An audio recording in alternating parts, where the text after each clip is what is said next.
venid y adoremos a Cristo el Señor. ¿Se la aprendió? Venid y adoremos, venid y adoremos, venid y adoremos a Cristo. ¿A usted qué le evoca este cántico? ¿Navidad? ¿Algo más? Villancico. ¿Algo más? Pues imagínense que esta canción está inspirada en un texto bíblico que ahorita lo vamos a mirar y no es un villancico, ¿sí? No es Navidad, está inspirado en la palabra como tal y habla de adorar ¿a quién? A Cristo, ¿sí? Vengan y adoremos.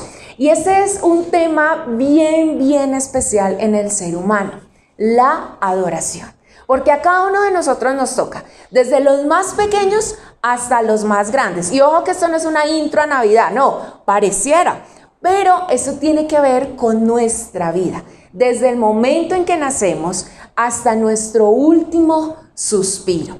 Imagínense que existen muchos tipos de rituales que se realizan en ritos o ceremonias. Por ejemplo, una posesión presidencial, un funeral, un matrimonio, incluso ritos o ceremonias de hermandad o de fraternidades. Y siguen una serie de actividades para poder dar cumplimiento a esa ceremonia, ¿sí? Hay diferentes tipos. Hay algo muy importante y es que tengamos claro que cuando se habla de rito es sinónimo de ceremonia. Pero cuando hablamos de rituales, estamos hablando de una serie de actividades que se realizan de manera repetitiva en una ceremonia. Y el fin es expresar precisamente adoración a algo o a alguien. Y cuando se llevan a cabo esos rituales, se pueden expresar por medio de palabras, por medio de gestos o de cualquier acción o incluso hacer uso de objetos. También hay rituales en temas de salud mental. No puedo dejar de tocar ese aspecto. Por ejemplo, lo que se denomina como conductas repetitivas o compulsivas o rituales que algunas personas por obsesiones o pensamientos intrusivos que tienen, realizan ciertos comportamientos repetitivos para disminuir la ansiedad. Eso es algo muy típico de lo que uno conoce en el trastorno obsesivo-compulsivo, ¿sí? Pero también hay otras condiciones neurobiológicas que también tienen algunos rituales. No sé si usted de pronto ha escuchado y es lo que se denomina el trastorno autista de alto funcionamiento o Asperger. Ahí también uno ve que estas personas tienen rituales, ¿sí? ¿Qué es un ritual? Actividades repetitivas, ¿sí? Quiero que esté conmigo y que todo lo vaya enlazando. Como, ¿y esto para qué? ¿Eso lo puedo googlear? ¿Lo puedo entender? Sí, claro que sí. Pero nos vamos a dar cuenta que la palabra nos habla acerca de eso. Y fíjese que cuando nosotros entendemos que los rituales en un contexto religioso se utilizan para venerar o adorar a una deidad en la que se cree, pues entonces ahí la cosa se va volviendo interesante. Un fiel seguidor del judaísmo, del islamismo, por ejemplo, tiene que cumplir una serie de rituales. Tiene que hacer o no hacer lo que indica el judaísmo, el hinduismo, el budismo, incluso la Iglesia Católica Romana. Y entonces, ¿el cristianismo qué? ¿Qué pasará allí? ¿Sí? ¿Qué sucederá allí? En el Antiguo Testamento nos encontramos con una serie de rituales que estaban en la ley mosaica, que se dieron para que adoraran a Dios.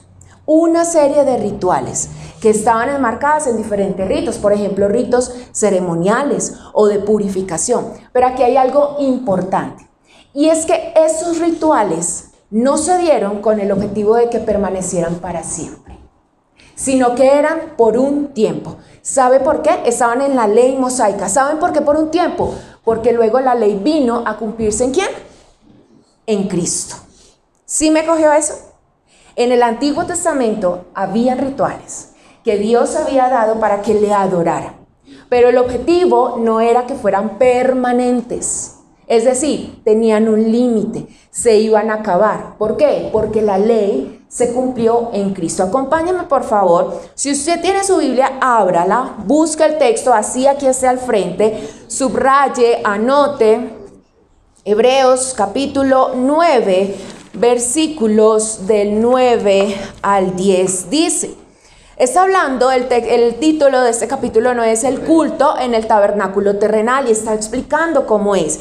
Y en el versículo 9 dice, esto, o sea, todo lo que viene explicando acerca de cómo era el culto en el tabernáculo, esto nos ilustra hoy día que las ofrendas y los sacrificios que allí se ofrecen no tienen poder alguno para perfeccionar la conciencia de los que celebran ese culto. Versículo 10.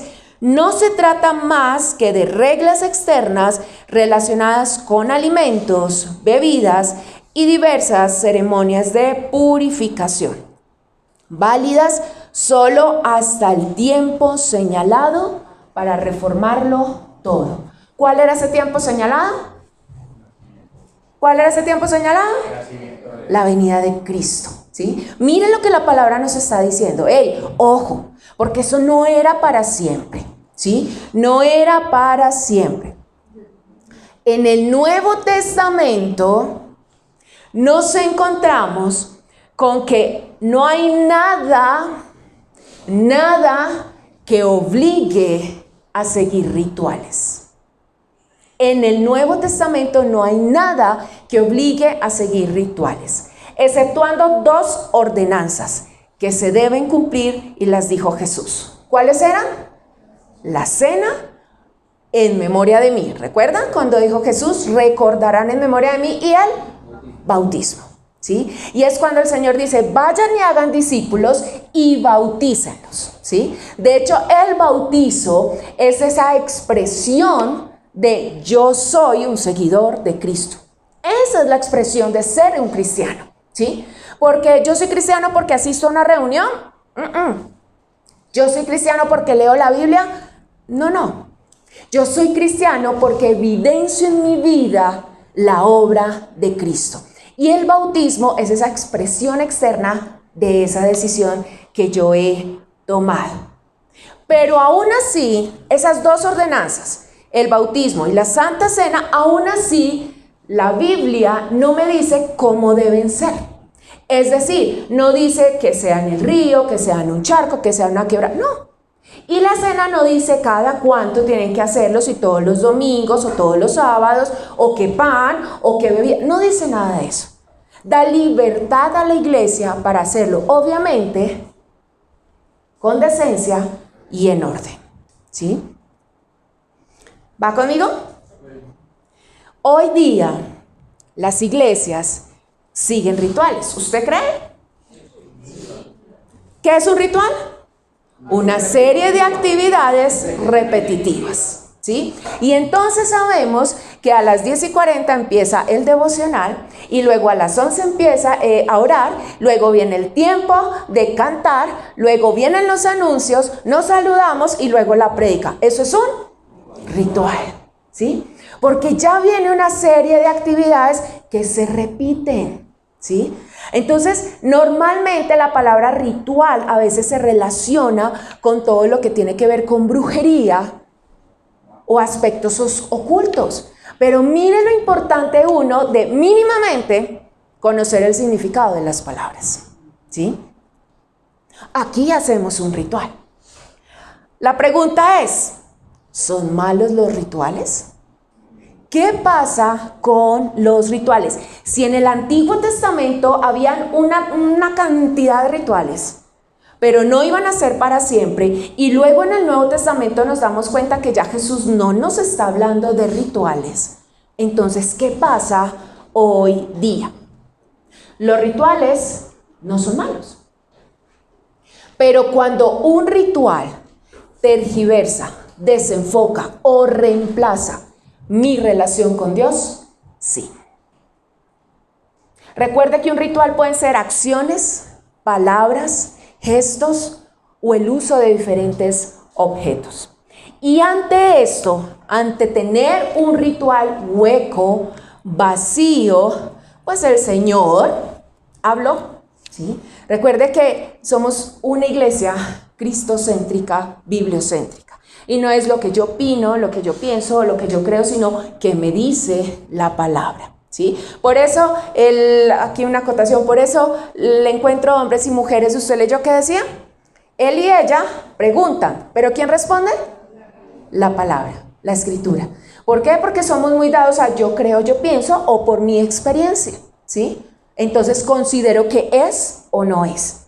Pero Jesús, volviendo, el Señor Dios en el Antiguo Testamento habla acerca de esos rituales huecos o vacíos. Acompáñenme a Isaías capítulo 1, versículo 11. Desde el 11 dice: ¿de qué me sirven sus muchos sacrificios?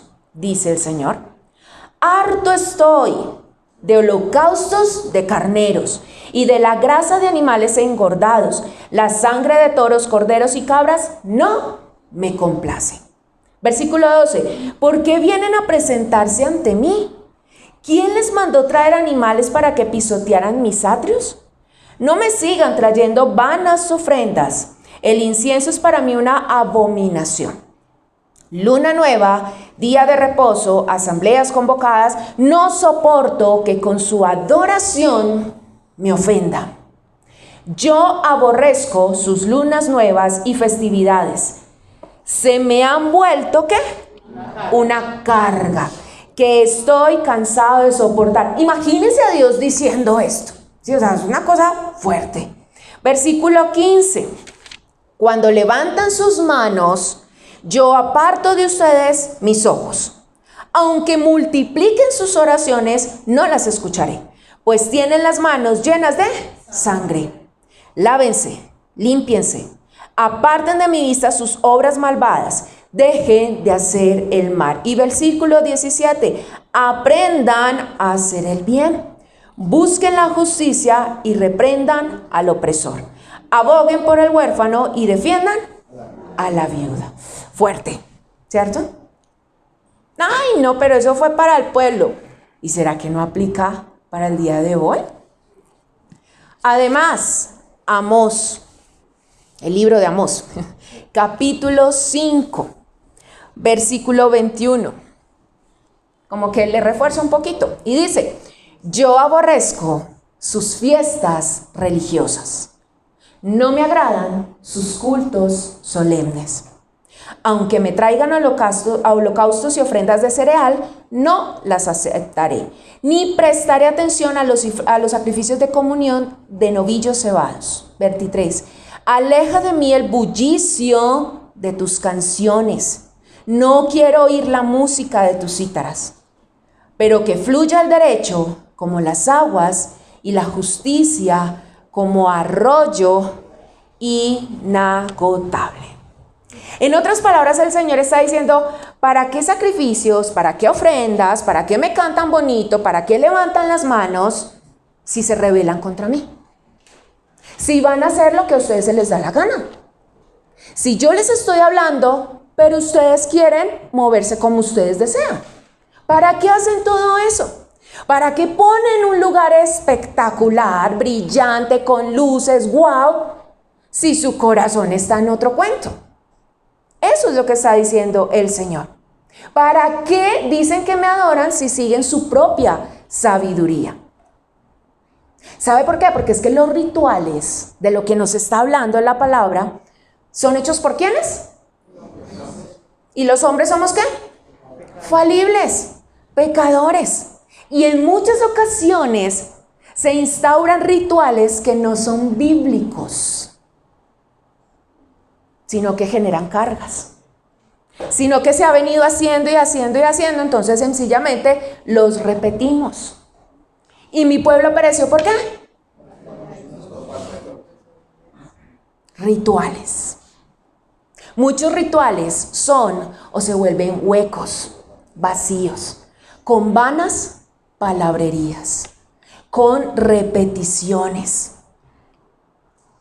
¿Y sabe qué es lo más importante? Que los rituales se dan en cualquier momento, en privado o en público.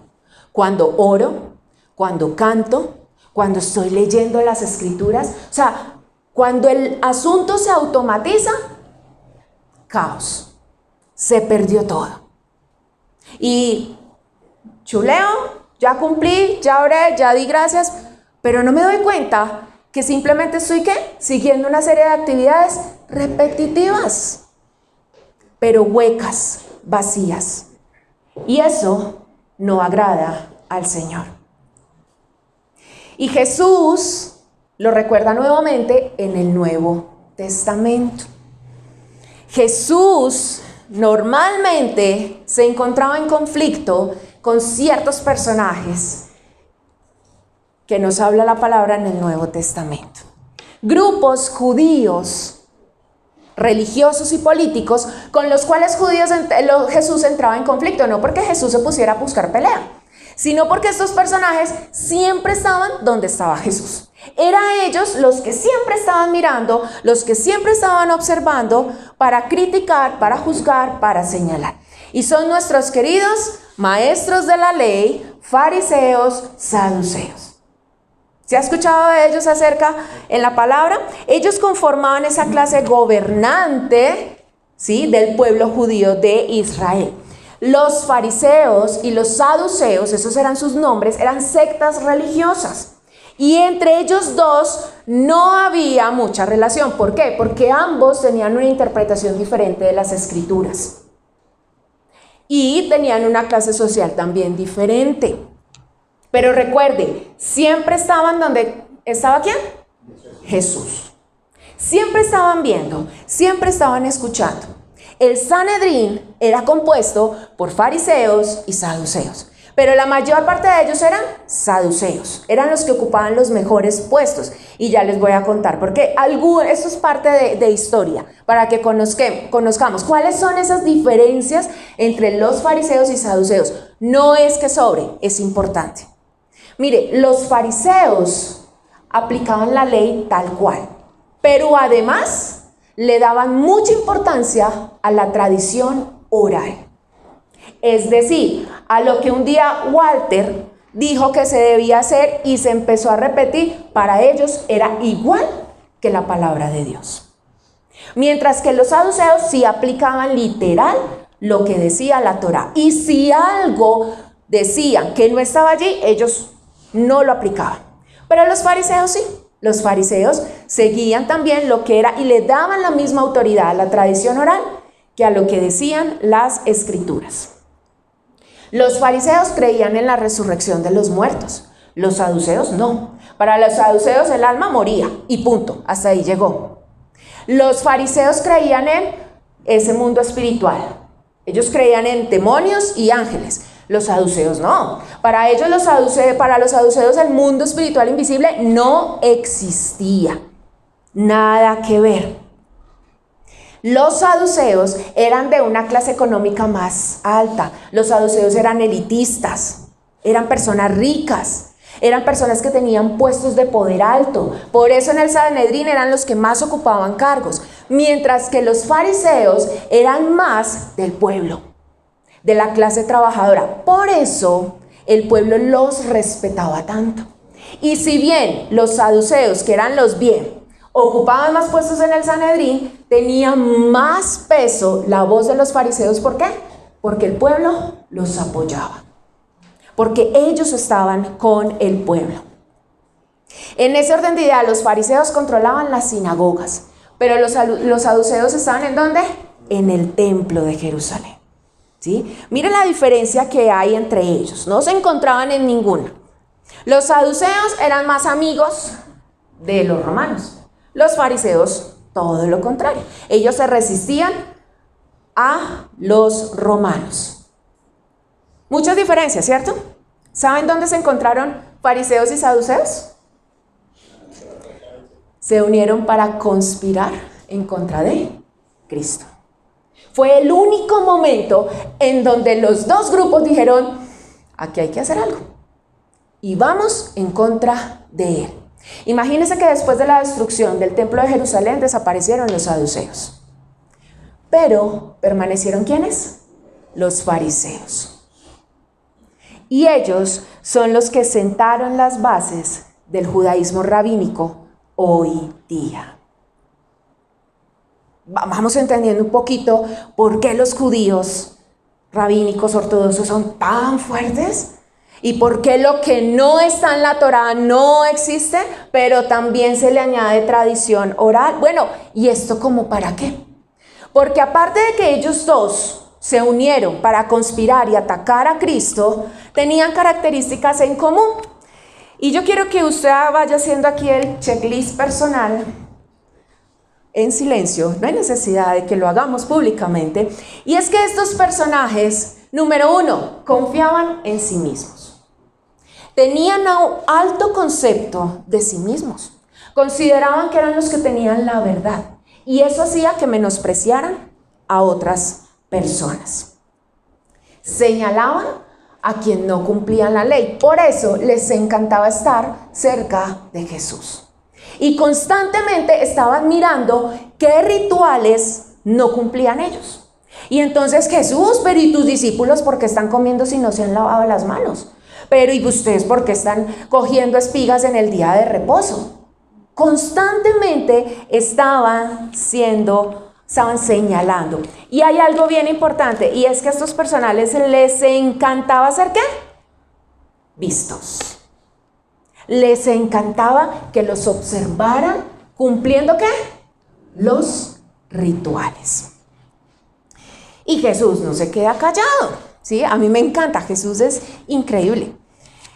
Todo el capítulo 23 de Mateo es una carta de amor de Jesús contra los fariseos y los maestros de la ley. Solo vamos a leer los 3 primeros versículos, capítulo 23 de Mateo. Dice, después de esto, Jesús dijo a la gente y a sus discípulos, los maestros de la ley y los fariseos tienen la responsabilidad de interpretar a Moisés. ¿Se acuerdan? Que ellos cumplían la ley, honraban a Moisés y la ley. Versículo 3. Así que ustedes deben obedecerlos. Ay, ¿cómo así? Y hacer todo lo que les digan, porque ellos hablaban de la ley, ¿cierto? Ay, pero no hagan lo que hacen ellos, porque no practican lo que predican.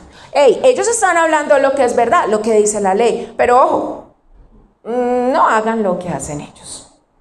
Y ahí él hace todo un recuento en todo el capítulo 23 acerca de quiénes son estos personajes, al punto de que Jesús los trata de ciegos, de hipócritas, de sepulcros blanqueados, de víboras.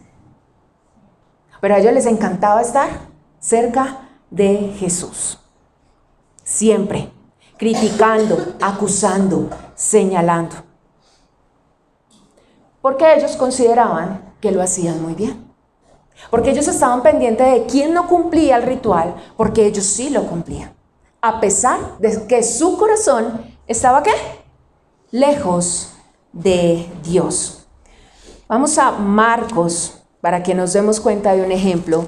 Capítulo 7 de uno de esos rituales señalados por ellos. Y cómo actúan y dice...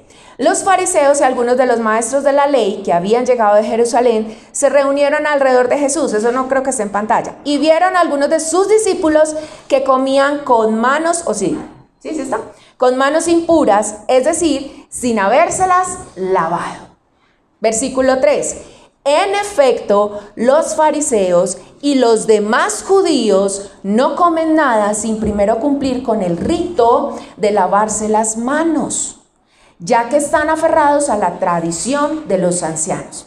Al regresar del mercado no comen nada antes de lavarse y siguen otras muchas tradiciones, tales como el rito de lavar copas, jarras y bandejas de cobre.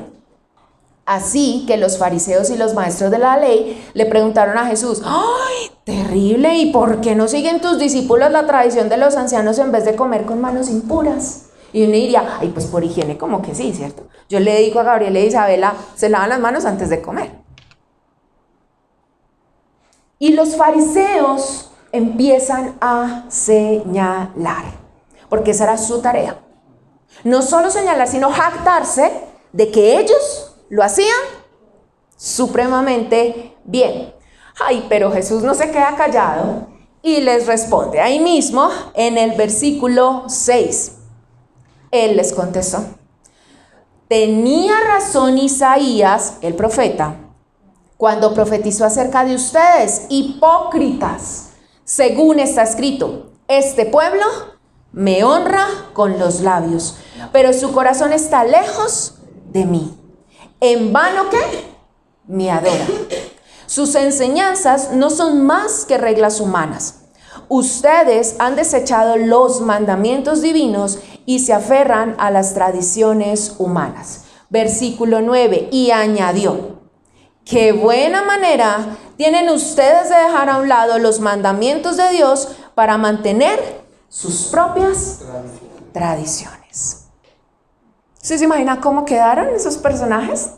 Ay, pues no les importó nada, porque hasta el final ellos siguieron haciendo su tarea. Pero Jesús se encargó de decirles: bien hablaron de ustedes los profetas, de labios me honran, su adoración es completamente vana.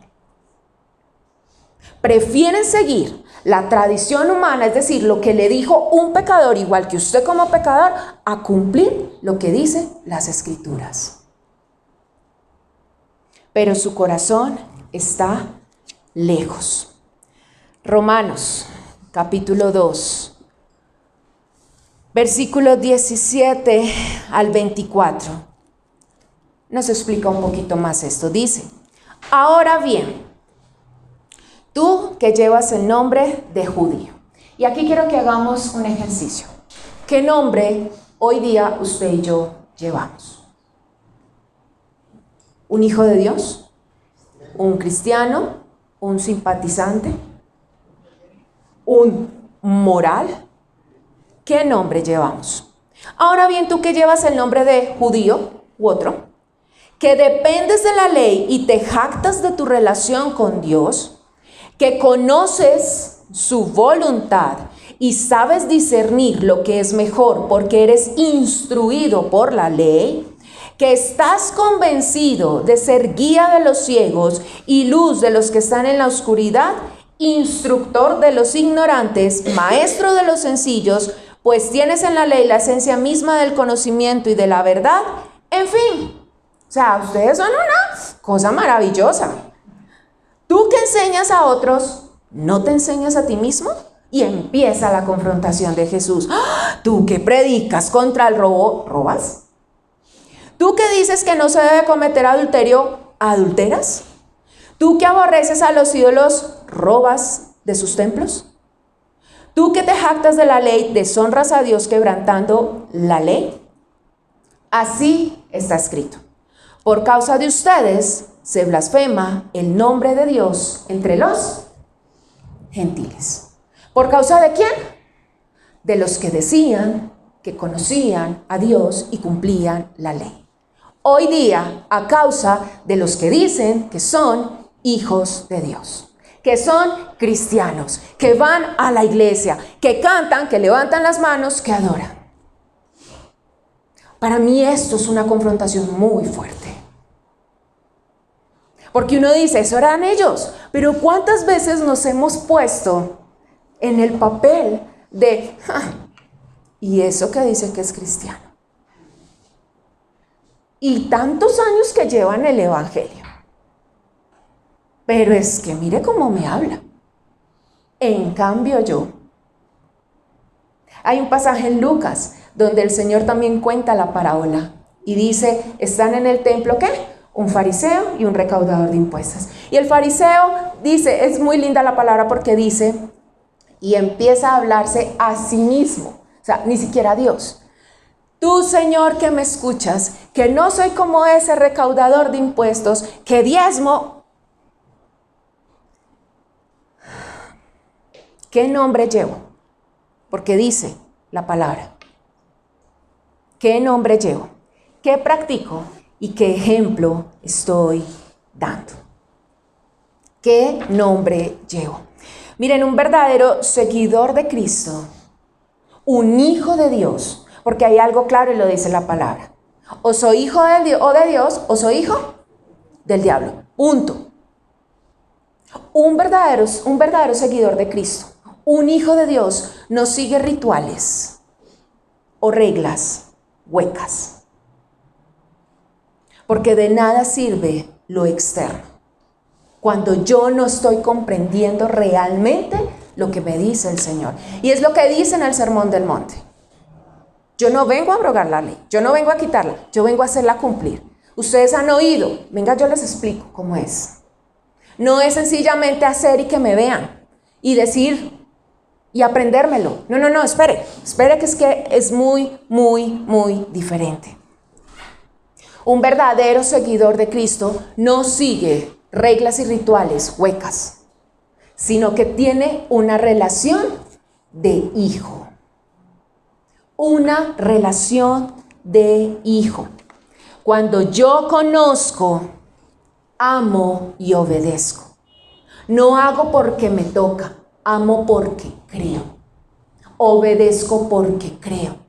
No hago por temor, no hago para un cambio o un trueque o para recibir un beneficio o el milagro. Yo obedezco porque conozco y amo, porque soy hijo. Acompáñenme a Juan, capítulo 1, versículo 12 dice: mas a cuantos lo recibieron, a los que creen en su nombre, les dio el derecho de ser hijos de Dios. ¿Pero qué dice? A los que le recibieron y a los que creen en su nombre. Ayer mientras planchaba escuchaba algo y puede sonar fuerte. Y decía, es que a veces creemos que hacer la oración de fe me hizo cristiano. Y no. Porque es que el Señor me habla de vanas palabrerías. ¿Qué dice? A los que le recibieron y creen. Cuando yo creo, yo empiezo a conocer y empiezo a amar y empiezo a obedecer. No porque me toca, no porque tengo que cumplir una serie de reglas o rituales, sino porque realmente amo y creo. Amo y creo. Así que cuando yo tengo un tipo de rituales y hago, y yo ya sé qué es primero, qué es segundo, y si se me atraviesa algo ya me daño y no soy capaz, y empiezo a darme cuenta que es que estoy en una relación hueca, pues entonces empiezo a perder el interés, me aburro y no más. O viene la situación difícil y no más. Y me olvido. Y vemos a lo largo del Génesis al Apocalipsis que constantemente nos están diciendo, hey, no nos olvidemos, porque así somos. Cuando mi vida, mi relación con Dios es como una montaña rusa, entonces lo que yo debo preguntarme es, oiga, ¿yo qué creo? ¿Yo a quién amo? ¿Yo a quién sigo? ¿Realmente yo tengo una relación con Dios? ¿Realmente yo soy un hijo de Dios? Porque es que cuando yo no amo, no hay nada. Todo se pierde. Y el Señor les dice en Mateo capítulo 22. Y aquí nuevamente sale a escena nuestros personajes. Los fariseos se reunieron al oír que Jesús había hecho callar a los saduceos. Les contextualizo. ¿Los saduceos y fariseos eran amigos? No. Antes de esto, pues los saduceos le hicieron la pregunta a Jesús, venga, y una pareja se murió, cuando lleguen, ¿con quién se casa? Porque le estaban preguntando acerca de la resurrección. ¿Se acuerdan las diferencias que yo les dije que los saduceos no creían en la resurrección de los muertos? Pues entonces Jesús los despacha. Y claro, los fariseos dijeron, no, ya, ganamos, goleamos. Aquí estos quedaron re mal. Entonces ellos entran en escena y dice, se reunieron al oír que Jesús había hecho callar a los saduceos. Uno de ellos, experto en la ley, le tendió una trampa con esta pregunta. Ay, maestro, ¿cuál es el mandamiento más importante de la ley? Ama al Señor tu Dios con todo tu corazón, con todo tu ser y con toda tu mente, le respondió Jesús. Este es el primero y el más importante de todos los mandamientos. El segundo se parece a este. Ama a tu prójimo como a ti mismo. De estos dos mandamientos dependen toda la ley y los profetas. El Señor le dijo, venga amigo, muy bien que se la sepa toda, excelente, buenísima memoria. Pero ¿y el amor? O sea, ¿de verdad amas a Dios con todo? ¿Cómo se llama nuestra enseñanza? Venid y adoremos. ¿Saben por qué? Porque esta es la verdadera adoración. Y es cuando yo adoro a Dios con todo lo que soy. Adoro a Dios con toda mi vida. Con todo. No con un poquito. No con mis emociones. No solo con mi entendimiento. Con todo. Y Pablo, que también me encanta, pero también era pecador así como yo, remata en Romanos capítulo 12 y nos habla de un sacrificio vivo. Dice, por lo tanto, hermanos, tomando en cuenta la misericordia de Dios, les ruego que cada uno de ustedes en adoración espiritual ofrezca su cuerpo como sacrificio vivo, santo y agradable a Dios. No se amolden al mundo actual, sino sean transformados mediante la renovación de su mente. Así podrán comprobar cuál es la buena voluntad de Dios, buena, agradable y perfecta. La verdadera adoración. Y en los versículos anteriores está hablando de que todo es por Cristo, para Cristo, en Cristo. Todo se trata ¿de quién? De Cristo. No de usted ni de mí. ¿Cuál es la verdadera adoración? ¿Seguir un ritual? ¿Levantar las manos y si levanto las manos estoy adorando? ¿Llorar mientras canto y estoy adorando? Solamente Dios conoce el corazón. Y la palabra dice, en este texto lo habla muy claro. Y es yo porque adoro a Dios. Número 1, el versículo 1. Tomando en cuenta ¿qué? La misericordia de Dios. Es decir, ¿quién es y qué hace? Yo adoro por eso. Yo no adoro porque tengo que seguir, porque me enseñaron, por temor o para recibir algo a favor. Yo adoro por quién es Dios y qué es lo que hace Dios. Por su misericordia, por su gracia, por su perdón, por su fidelidad, por su bondad. Por eso yo adoro.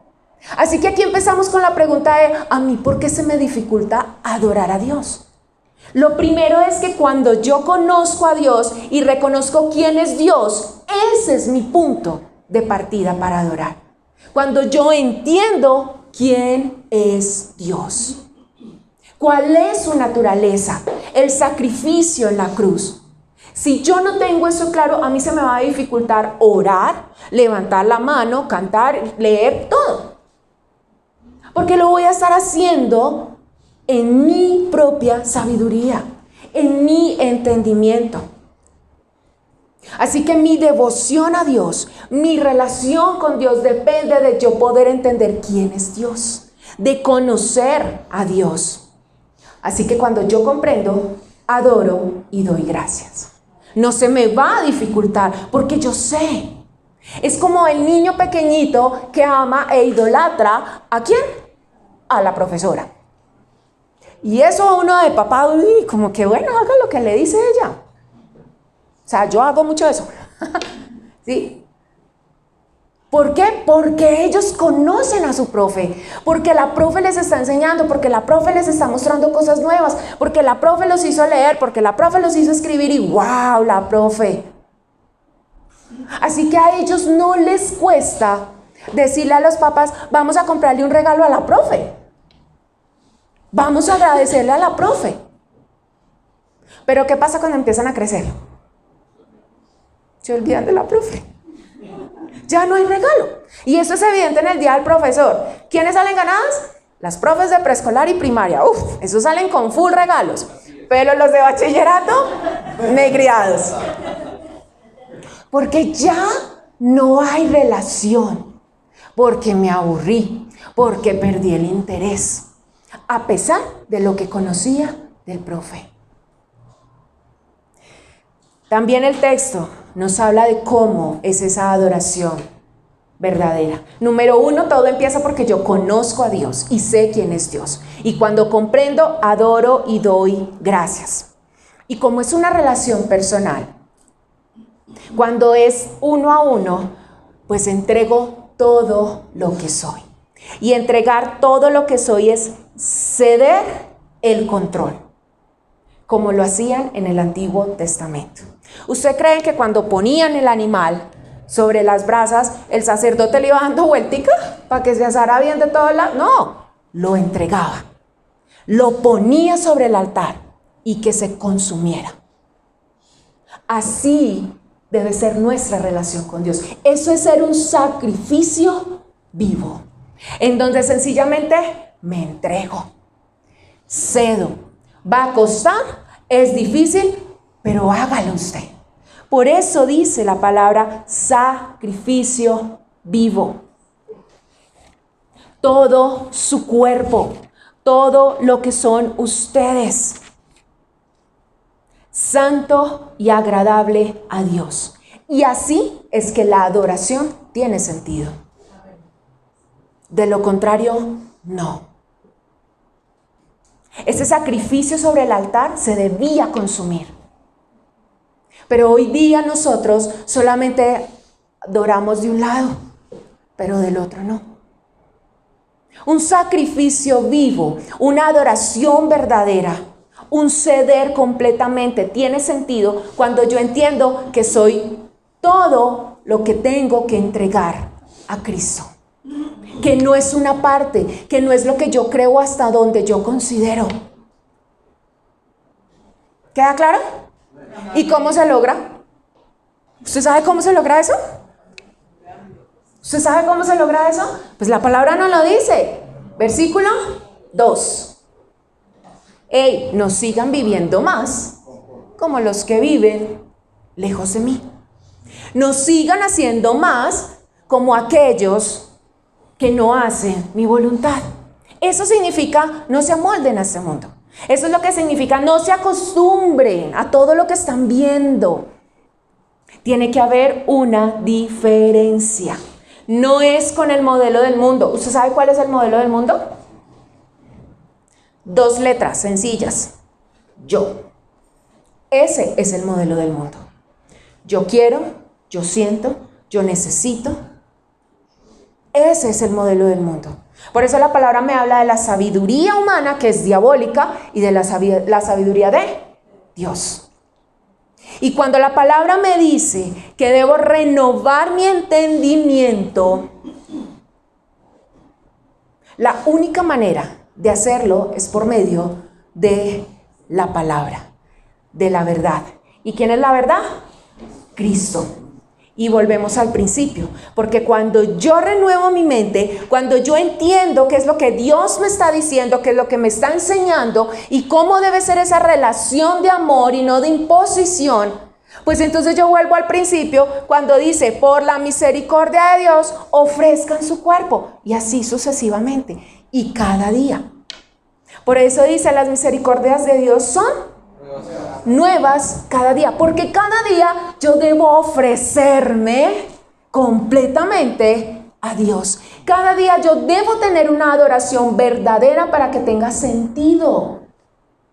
No es de un momento, es cada día. Y la única forma es teniendo la mente de Cristo. Y teniendo la mente de Cristo es teniendo la verdad, a Cristo en mi vida. No porque toca, no por temor o no porque hay que hacerlo. Así que vuelvo y empiezo. Y por la misericordia de Dios yo me ofrezco. Y por la misericordia de Dios yo me ofrezco. Y por su amor, y por su gracia, y por su perdón, yo me ofrezco. Mire, el arte expresado en la música, en la danza, en el dibujo, en la literatura, no es el origen de la adoración. Porque nos han enseñado mal. Porque a veces creemos que el tipo de canción que se canta es lo que nos conecta y lo que hace que adoremos. Y si la canción no me gusta, pues no, y la adoración estuvo fea. Y si no me la sé porque es nuevo, no, peor, estaba más perdido. No. Eso no es el origen de la adoración. Puede ser una forma de expresión que es diferente.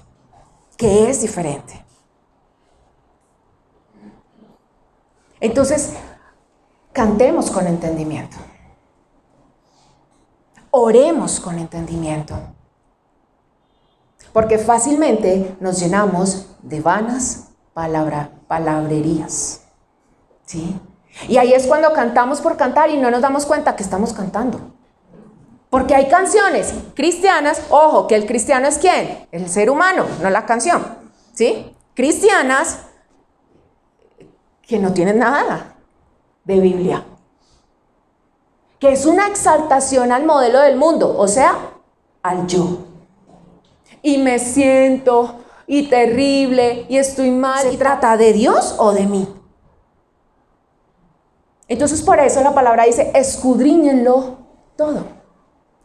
Todo. No me está diciendo escudriñen lo que el mundo les ofrece. Porque lo que es cristiano, súper bien. No. Todo. Entonces, el arte, las canciones no son el origen de la adoración. Yo adoro cuando oro. Yo adoro cuando leo las escrituras. Yo adoro cuando canto. Yo adoro cuando danzo. Ojo, yo adoro cuando sirvo. Yo adoro cuando estoy en comunión con la iglesia. Tenemos que renovar nuestro entendimiento. Adorar no es levantar las manos en el tiempo de la canción. ¿No le ha pasado? Que usted ve que una persona está quieta, con los ojos abiertos, manos en los bolsillos. ¡Ja! Pero véalo, no está para nada con... ¿Y usted qué sabe? ¿Y usted qué sabe? Yo soy una de las que si cierro los ojos me distraigo. O sea, yo soy al contrario. Porque empiezo a pensar en muchas cosas. Entonces yo necesito tener mis ojos abiertos pero enfocados en un punto para no distraerme. Así funciona mi cerebro. Pero juzgamos mucho. Y no nos damos cuenta de si estamos dando una verdadera adoración. Y para culminar, la adoración puede que suene a frase cliché, pero no. Es solo para Dios. Solo para Dios. Es el único digno de adoración. Es el único. Ojo con esto, porque ninguno de los siervos del Señor de la antigüedad que ya murieron, es decir, los profetas como Isaías, Jeremías, o sus discípulos, o los padres de Jesús terrenales, María y José, ninguno merece adoración. Y mucho menos falsos dioses. Y mucho menos ángeles. No está en la pantalla, pero yo quiero leerle, porque es bien importante. Y también para que podamos conocer cuando encontramos todas estas doctrinas de adoración a los ángeles. ¿Recuerda a Juan cuando recibió la revelación? ¿Y quién se la dio? El Señor. Pero llega un momento en donde un ángel, le dice, estoy leyendo Apocalipsis capítulo 19, versículo 9, no está en pantalla. Apocalipsis 19, 9 dice, el ángel me dijo, escribe, Dichosos los que han sido convidados a la cena de las bodas del Cordero. Y añadió, estas son las palabras verdaderas de Dios. ¿Qué hizo Juan? Versículo 10, me postré a sus pies para adorarlo.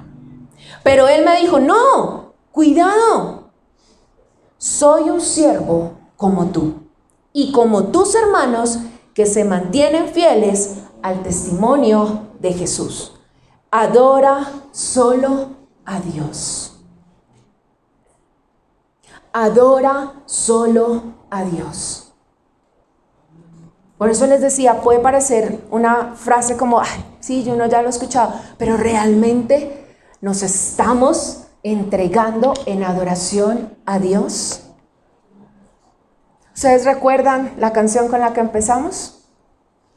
Salmo, capítulo 95. Ojalá lo puedan leer todo en su casa, pero del 6 al 7 dice, vengan, postrémonos reverentes.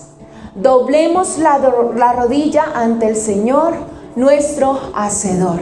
Versículo 7 dice, porque Él es nuestro Dios y nosotros somos el pueblo de su prado, somos un rebaño bajo su cuidado. Y en la versión Reina Valera dice, venid y adoremos. Venid y adoremos. Cuando nació Jesús, ¿quiénes fueron a adorarle? Los pastores. ¿Y quiénes más? ¿Quiénes más fueron a adorarle? Los sabios. Los sabios. Reyes no, los sabios. Y los sabios dijeron, vamos a adorarlo. Vamos a adorarlo.